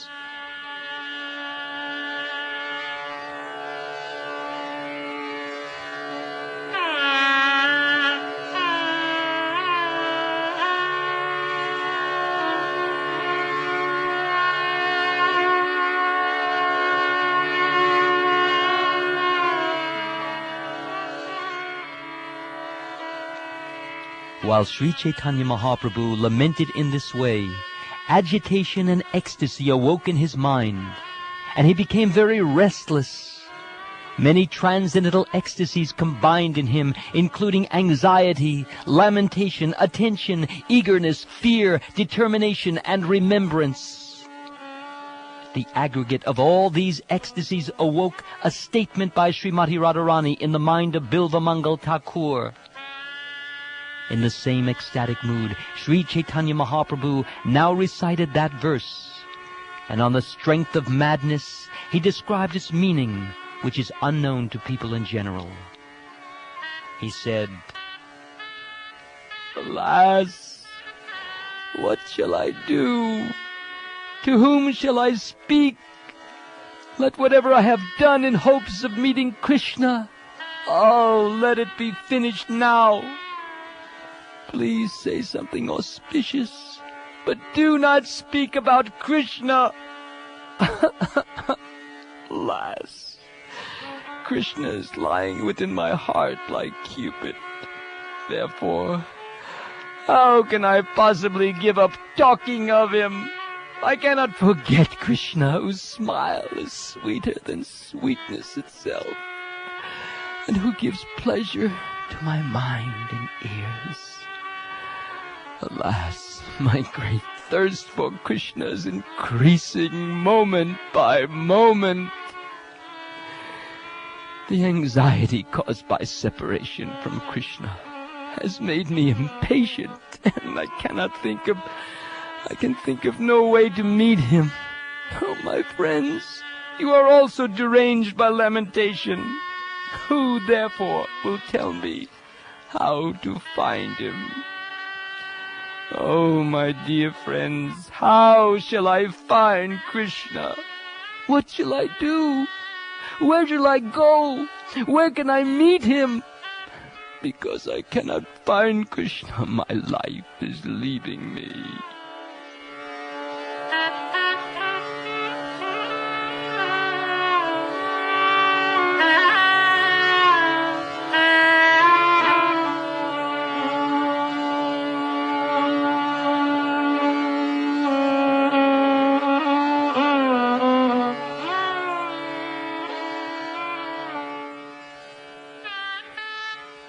Suddenly, Sri Chaitanya Mahaprabhu became calm and considered his state of mind. He remembered the words of Pingala, and this aroused an ecstasy that moved him to speak. Thus he explained the meaning of the verse. He said, "If I give up hope of meeting Krishna, I shall then be happy. Therefore, let us stop this most inglorious discussion of Krishna. It would be better for us to talk of glorious topics and forget him." While speaking in this way, Srimati Radharani suddenly remembered Krishna. Indeed, he appeared within her heart. Greatly astonished, she told her friends, "The person I want to forget, he's lying in my heart."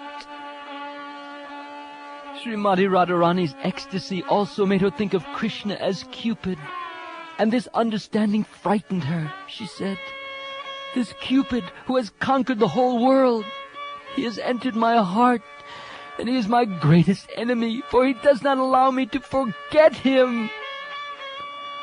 Then great eagerness conquered all the other soldiers of ecstasy, and an uncontrollable desire arose in the kingdom of Srimati Radharani's mind. Greatly unhappy, she then chastised her own mind.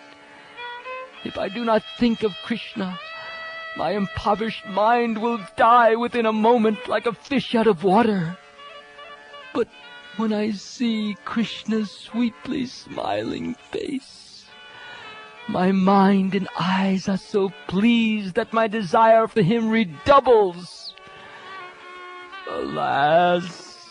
Where is Krishna, the treasure of my life? Where is the lotus-eyed one? Alas, where is the divine ocean of all transcendental qualities? Alas, where is the beautiful blackish youth dressed in yellow garments? Alas, where is the hero of the Ras dance? Where shall I go? Where can I find you? Please tell me, and I shall go there." Speaking in this way, Sri Chaitanya Mahaprabhu began running. Svarup Damodar Goswami, however, stood up, caught him, and took him on his lap. Then Svarup Damodar brought him back to his place and made him sit down.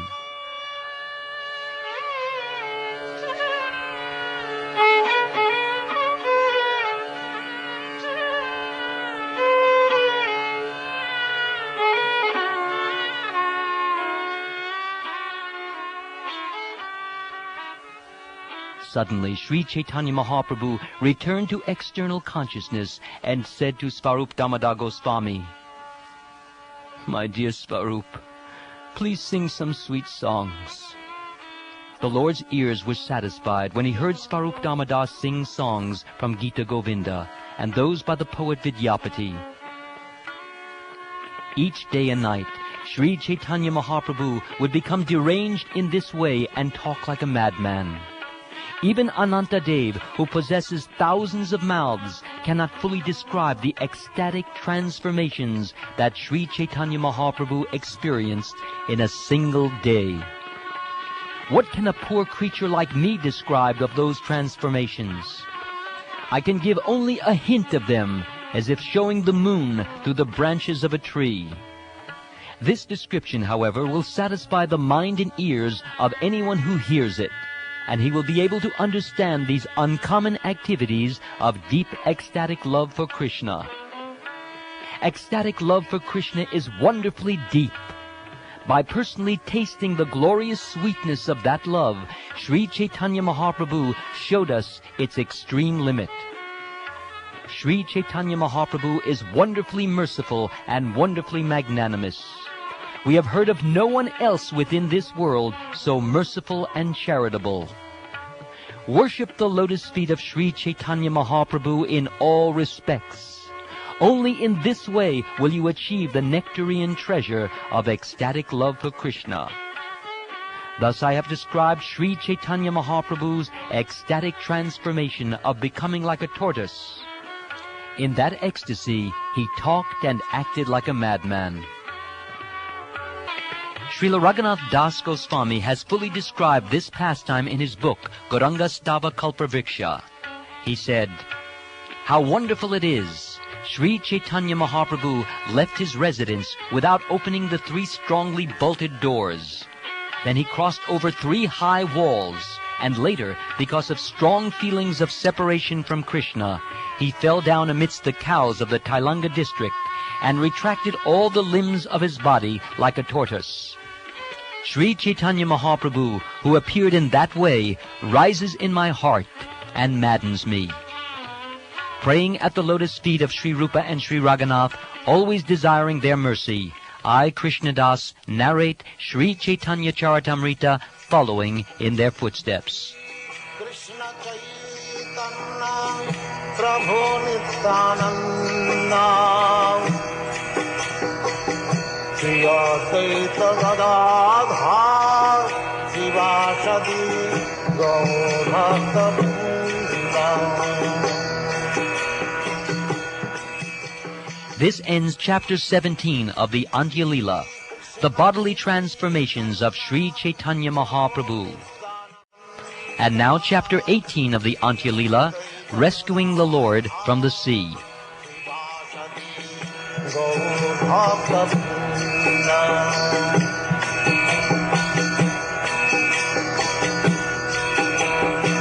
Shri Krishna Chaitanya Prabhu Nityananda Shri Advaita Gadadhar Sivasadi Gaur Bhakta Vrinda.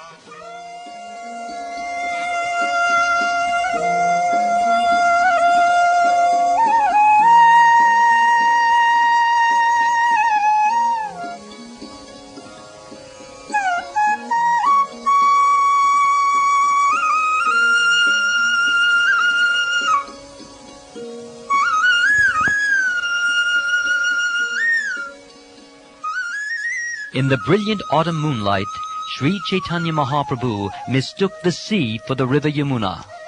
Greatly afflicted by separation from Krishna, he ran and dove into the sea and remained unconscious in the water the entire night. In the morning, he was found by his personal devotees. May that Sri Chaitanya Mahaprabhu, the son of Mother Shachi, protect us by his transcendental pastimes. All glories to Sri Chaitanya Mahaprabhu. All glories to Nityananda Prabhu. All glories to Advaitacharya. And all glories to all the devotees of Sri Chaitanya Mahaprabhu. While thus living at Jagannath Puri, Sri Chaitanya Mahaprabhu floated all day and night in an ocean of separation from Krishna.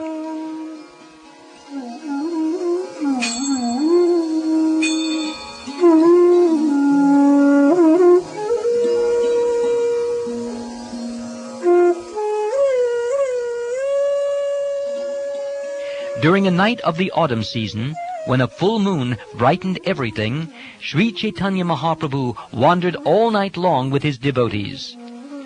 He walked from garden to garden, seeing the pastimes of Lord Krishna, and hearing and reciting songs and verses concerning the Ras Leela. He sang and danced in ecstatic love, and sometimes imitated the Ras dance in emotional ecstasy. He sometimes ran here and there in the madness of ecstasy, and sometimes fell and rolled on the ground. Sometimes he became completely unconscious. When he heard Svarup Damodar recite a verse concerning the Ras Leela, or he himself recited one, he would personally explain it as he had previously done. In this way, he explained the meaning of all the verses concerning the Ras Leela. Sometimes he would be very sad, and sometimes very happy. To explain fully all those verses and all the transformations that took place in the Lord's body, would require a very large volume. So as not to increase the size of this book, I have not written about all the Lord's pastimes, for he performed them every moment of every day for 12 years.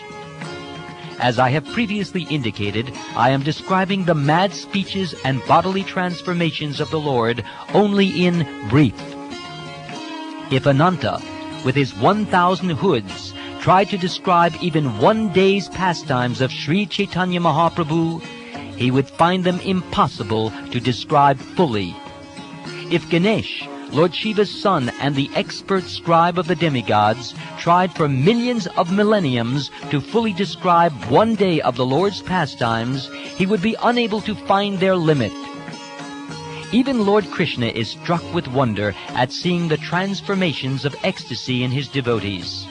If Krishna himself cannot estimate the limits of such emotions, how could others? Krishna himself cannot fully understand the conditions, the mode of progress, the happiness and unhappiness, and the moods of ecstatic love of his devotees. He therefore accepts the role of a devotee to taste these emotions fully. Ecstatic love of Krishna makes Krishna and his devotees dance, and it also dances personally. In this way, all three dance together in one place. One who wants to describe the transformations of ecstatic love of Krishna is like a dwarf trying to catch the moon in the sky. As the wind can carry away but a drop of the water of the ocean, a living entity can touch only a particle of the ocean of love of Krishna. Endless waves arise moment after moment in that ocean of love. How could an insignificant living entity estimate their limits? Only a person on the level of Svarup Damodar Goswami can fully know what Lord Sri Chaitanya Mahaprabhu tastes in his love for Krishna. When an ordinary living entity describes the pastimes of Sri Chaitanya Mahaprabhu, he purifies himself by touching one drop of that great ocean. Thus all the verses about the Ras Lila dance were recited. Then finally the verse concerning the pastimes in the water was recited as follows. As an independent leader among elephants enters the water with its female elephants, Krishna, who is transcendental to the Vedic principles of morality, entered the water of the Yamuna with the gopis. His chest had brushed against their breasts, crushing his flower garland and coloring it with red kumkum powder. Attracted by the fragrance of that garland, humming bumblebees followed Krishna like celestial beings of Gandharva Loka. In this way, Lord Krishna mitigated the fatigue of the Ras dance. While thus wandering near the temple of Vaitota, Sri Chaitanya Mahaprabhu suddenly saw the sea. Brightened by the shining light of the moon, the high waves of the sea glittered like the waters of the river Yamuna.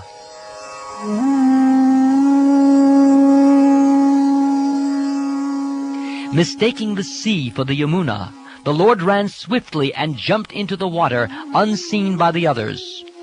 Falling into the sea, he lost consciousness and could not understand where he was. Sometimes he sank beneath the waves, and sometimes he floated above them. The waves carried him here and there like a piece of dry wood. Who can understand this dramatic performance by Sri Chaitanya Mahaprabhu? Keeping the Lord sometimes submerged and sometimes afloat, the waves carried him toward Konark Temple. Lord Krishna performed pastimes with the gopis in the waters of the Yamuna, and Sri Chaitanya Mahaprabhu fully merged in those pastimes.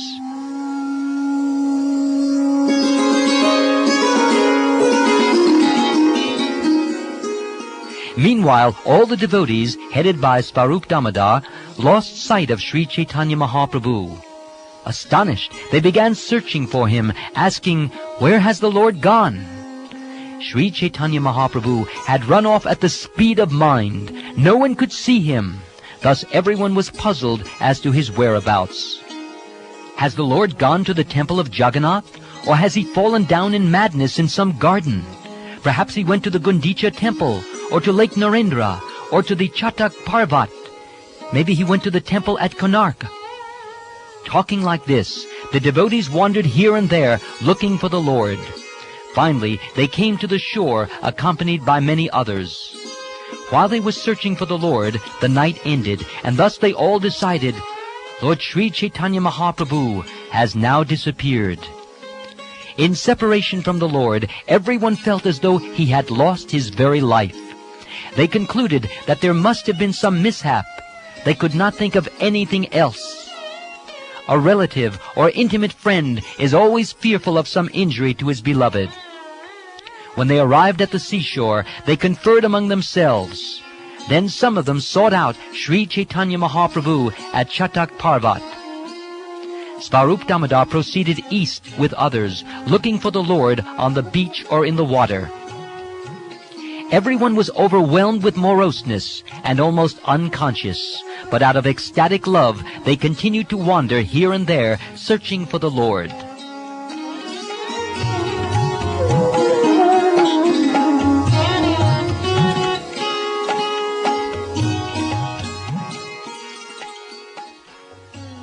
Passing along the beach, they saw a fisherman approaching with his net over his shoulder. Laughing, crying, dancing, and singing, he kept repeating the holy name, Hari, Hari. Seeing the activities of the fisherman, everyone was astonished. Svarup Damodar Goswami therefore asked him for information. My dear fisherman, why are you behaving like this? Have you seen someone hereabouts? What is the cause of your behavior? Please tell us. The fisherman replied, I have not seen a single person here, but while casting my net in the water, I captured a dead body. I lifted it with great care, thinking it to be a big fish. But as soon as I saw that it was a corpse, great fear arose in my mind. As I tried to release the net, I touched the body, and as soon as I touched it, a ghost entered my heart. I shivered in fear and shed tears. My voice faltered, and all the hairs on my body stood up. I do not know whether it was the ghost of a dead Brahmin or an ordinary man, but as soon as one looks upon it, it enters his body. The body of this ghost is very long, 5 to 7 cubits. Each of its arms and legs is as much as 3 cubits long. Its joints are all separated beneath the skin, which is completely slack. No one could see it and remain alive in his body. That ghost has taken the form of a corpse, but he keeps his eyes open. Sometimes he utters the sound, gong, gong, gong, and sometimes he remains unconscious.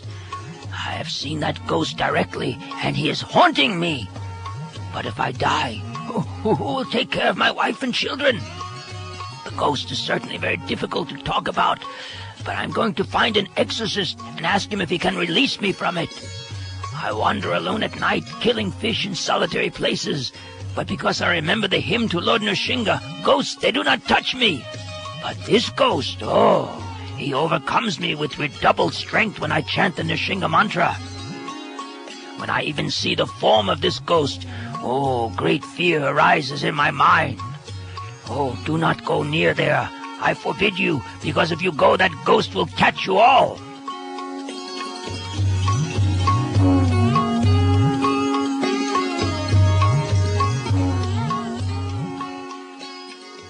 Hearing this, Svarup Damodar could understand the full truth of the matter.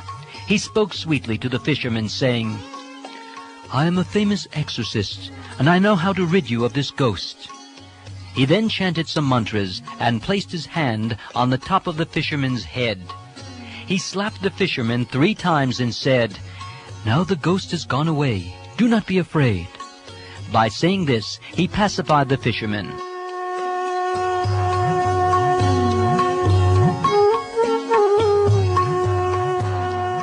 The fisherman was affected by ecstatic love, and he was also fearful. He had thus become doubly agitated. Now that his fear had subsided, however, he had become somewhat normal.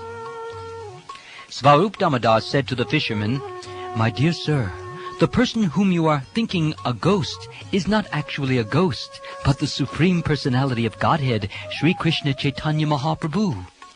Because of ecstatic love, the Lord fell into the sea, and you have caught him in your net and rescued him. Simply touching him has awakened your dormant love of Krishna, but because you thought him a ghost, you are very much afraid of him.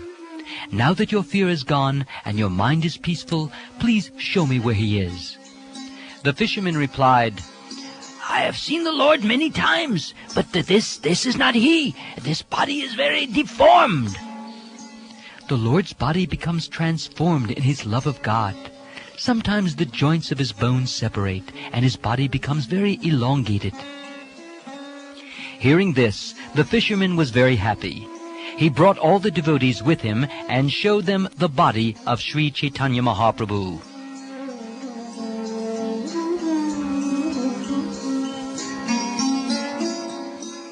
The Lord was lying on the ground, his body elongated and bleached white by the water. He was covered from head to foot with sand. The Lord's body was stretched, and his skin was slack and hanging loose. To lift him and take him the long distance home would have been impossible. The devotees removed his wet undergarment and replaced it with a dry one. Then, laying the Lord on an outer cloth, they cleaned the sand from his body. They all performed Sankirtan, loudly chanting the holy name of Krishna into the Lord's ear. After some time, the sound of the holy name entered the ear of the Lord, who immediately got up, making a great noise. As soon as he got up, his bones assumed their proper places. With half external consciousness, the Lord looked here and there. The Lord remains in one of three different states of consciousness at all times: internal, external, and half-external. When the Lord is deeply absorbed in internal consciousness, but he nevertheless exhibits some external consciousness, devotees call his condition Ardha Bhaya, or half-external consciousness. In this half-external consciousness, Sri Chaitanya Mahaprabhu talked like a madman. The devotees could distinctly hear him speaking to the sky. He said, "Seeing the river Yamuna, I went to Vrindavan. There I saw the son of Nanda Maharaj performing his sporting pastimes in the water. Lord Krishna was in the water of the Yamuna in the company of the gopis, headed by Srimati Radharani. They were performing pastimes in a great sporting manner. I saw this pastime as I stood on the bank of the Yamuna in the company of the gopis. One gopi was showing some other gopis the pastimes of Radha and Krishna in the water.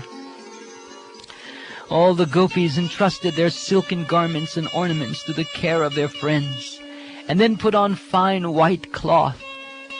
Taking his beloved gopis with him, Lord Krishna bathed and performed very nice pastimes in the water of the Yamuna. My dear friends, just see Lord Krishna's sporting pastimes in the water. Krishna's restless palms resemble lotus flowers. He is just like a chief of mad elephants, and the gopis who accompany him are like she-elephants. The sporting pastimes in the water began, and everyone started splashing water back and forth.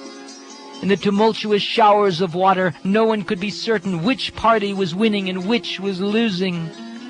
The sporting water fight increased unlimitedly. The gopis, they were like steady streaks of lightning, and Krishna, he resembled a blackish cloud.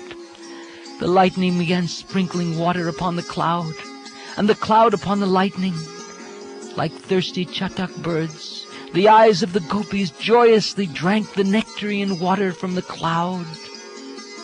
As the fight began, they splashed water on one another. Then they fought hand to hand, then face to face, then chest to chest, teeth to teeth, and finally nail to nail. Thousands of hands splashed water, and the gopis saw Krishna with thousands of eyes. With thousands of legs, they came near him and kissed him. With thousands of faces, thousands of bodies embraced him. The gopis heard his joking words. With thousands of ears, Krishna forcibly swept Radharani away and took her into water up to her neck. Then he released her where the water was very deep. She grasped Krishna's neck, however, and floated on the water like a lotus flower plucked by the trunk of an elephant. Krishna expanded himself into as many forms as there were gopis, and then took away all the garments that covered them. The water of the river Yamuna was crystal clear, and Krishna saw the glittering bodies of the gopis in great happiness. The lotus stems were friends of the gopis, and therefore helped them by offering them lotus leaves. The lotuses pushed their large round leaves over the surface of the water with their hands, the waves of the Yamuna, to cover the gopis' bodies. Some gopis undid their hair and kept it in front of them as dresses to cover the lower portions of their bodies, and used their hands as bodices to cover their breasts. Then Krishna quarreled with Radharani, and all the gopis hid themselves in a cluster of white lotus flowers. They submerged their bodies up to their necks in the water. Only their faces floated above the surface, and the faces were indistinguishable from the lotuses. In the absence of the other gopis, Lord Krishna behaved with Srimati Radharani as freely as he desired. When the gopis began searching for Krishna, Srimati Radharani, being of very fine intelligence and thus knowing the situation of her friends, immediately mingled in their midst. Many white lotus flowers were floating in the water, and as many bluish lotus flowers came nearby. As they came close together, the white and blue lotuses collided and began fighting with one another. The gopis on the bank of the Yamuna watched with great amusement. When the raised breasts of the gopis, which resembled the globe-like bodies of Chakravarka birds, emerged from the water in separate couples, the bluish lotuses of Krishna's hands rose to cover them. The hands of the gopis, which resembled red lotus flowers, arose from the water in pairs to obstruct the bluish flowers. The blue lotuses tried to plunder the white Chakravarka birds, and the red lotuses tried to protect them. Thus there was a fight between the two. Blue and red lotus flowers are unconscious objects, whereas Chakravarkas are conscious and alive. Nevertheless, in ecstatic love, the blue lotuses began to taste the Chakravarkas. This is a reversal of their natural behavior, but in Lord Krishna's kingdom, such reversals are a principle of his pastimes. The blue lotuses are friends of the sun god, and though they all live together, the blue lotuses plunder the Chakravarkas. The red lotuses, however, blossom at night and are therefore strangers or enemies to the Chakravarkas. Yet in Krishna's pastimes, the red lotuses, which are the hands of the gopis, protect their Chakravarka breasts. This is a metaphor of contradiction.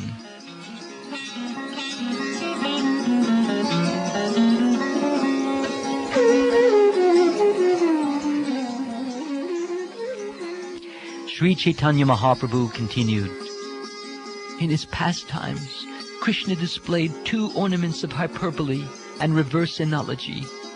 Tasting them brought gladness to my mind and fully satisfied my ears and eyes. After performing such wonderful pastimes, Lord Krishna got up on the shore of the Yamuna river, taking with him all his beloved gopis. Then the gopis on the river bank rendered service by massaging Krishna and the other gopis with scented oil and smearing paste of amalaki fruit on their bodies. Then they all bathed again, and after putting on dry clothing, they went to a small jeweled house, where the gopi vrinda arranged to dress them in forest clothing by decorating them with fragrant flowers, green leaves, and all kinds of other ornaments. In Vrindavan, the trees and creepers are wonderful because throughout the entire year they produce all kinds of fruits and flowers. The gopis and maidservants in the bowers of Vrindavan pick these fruits and flowers and bring them before Radha and Krishna. The gopis peeled all the fruits and placed them together on large plates on a platform in the jeweled cottage. They arranged the fruit in orderly rows for eating, and in front of it they made a place to sit. Among the fruits there were many varieties of coconut and mango, bananas, berries, jackfruits, dates, tangerines, oranges, blackberries, santaras, grapes, almonds, and all kinds of dried fruit. There were cantaloupes, chirikas, palm fruits, keshuras, water fruits, lotus fruits, bale, pilu, pomegranate, and many others. Some of them are variously known in different places, but in Vrindavan they are always available in so many thousands of varieties that no one can fully describe them. At home, Srimati Radharani had made various types of sweetmeats from milk and sugar, such as Ganga Jal, Amritikeli, Piyusa Granthi, Karpurakeli, Sarapuri, Amriti, Padmachini, and Kandakshira Sara Vriksha. She had then brought them all for Krishna. When Krishna saw the very nice arrangement of food, he happily sat down and had a forest picnic. Then after Srimati Radharani and her gopi friends partook of the remnants, Radha and Krishna lay down together in the jeweled house. Some of the gopis fanned Radha and Krishna, others massaged their feet, and some fed them betel leaves to chew. When Radha and Krishna fell asleep, all the other gopis also lay down. When I saw this, my mind was very happy. Suddenly, all of you created a great tumult and picked me up and brought me back here. Where now is the river Yamuna? Where is Vrindavan? Where are Krishna and the gopis? You have broken my happy dream.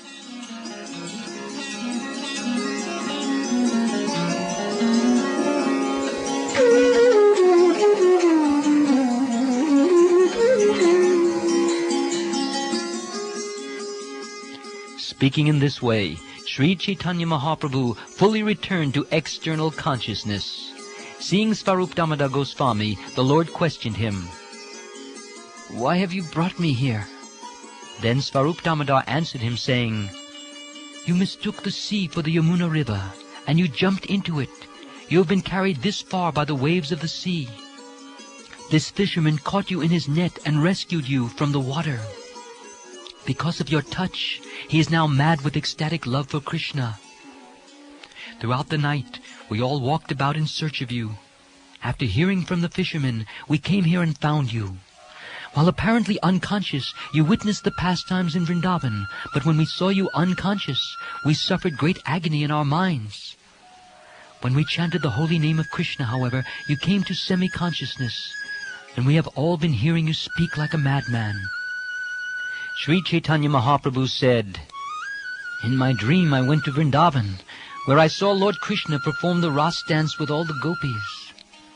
After sporting in the water, Krishna enjoyed a picnic.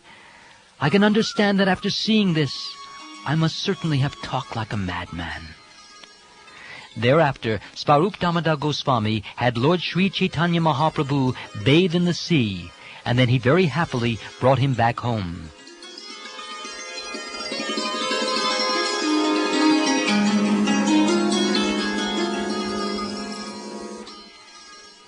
Thus I have described the incident of Lord Sri Chaitanya Mahaprabhu's falling into the ocean.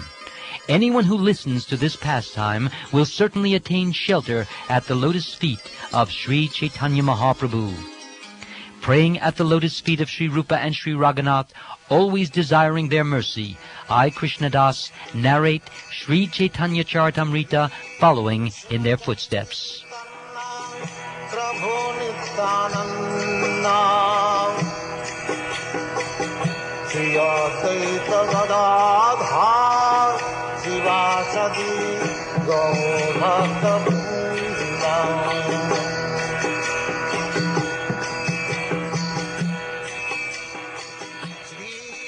This ends chapter 18 of the Antya-lila, Rescuing the Lord from the Sea.